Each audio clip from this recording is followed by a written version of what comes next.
মাসে নবীজি বেশি বেশি রোজা রাখতেন। তার মানে বেশি বেশি রোজা রাখা কি সুন্নাহ? এটা কি?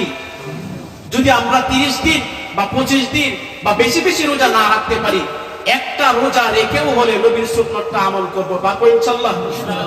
এই সকালে পারবো ইনশাআল্লাহ? কিভাবে আমল করব?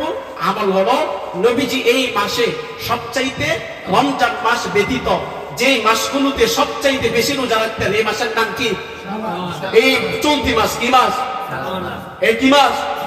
তার মানে নবীজি নির্ধারিত ভাবে কোন রোজার সংখ্যা বলে যান নাই। আমরা অনেক সময় কি করি, এই যে রাত্রে আমরা ইবাদত করি, পরের দিন রোজা রাখি। আপনি যদি পরের দিন রোজাটাকে এই মন মানসিকতা নিয়ে রাখেন যে এটা শবে বরাতের রাত, আমি রোজা রাখলাম, এই যদি মন মানসিকতা নিয়ে রোজাটা রাখেন, এই মন মানসিকতা নিয়ে রোজা রাখার ক্ষেত্রে কোনো ফজিলত, কোনো লাভ নাই। লাভ হলো নবী সাল্লাল্লাহু আলাইহি ওয়াসাল্লাম এই মাসে বেশি বেশি রোজা রাখতেন। আমি অন্য কোনো দিন রোজা রাখতে পারি না, আজকে সরকারি ছুটি, এই সুযোগ সুবিধাতে আমি রোজাটা রাখি। এই নিয়ত আমাদের কি থাকতে হবে? এই দিনই রোজার মধ্যে ফজিলত এমনটা না।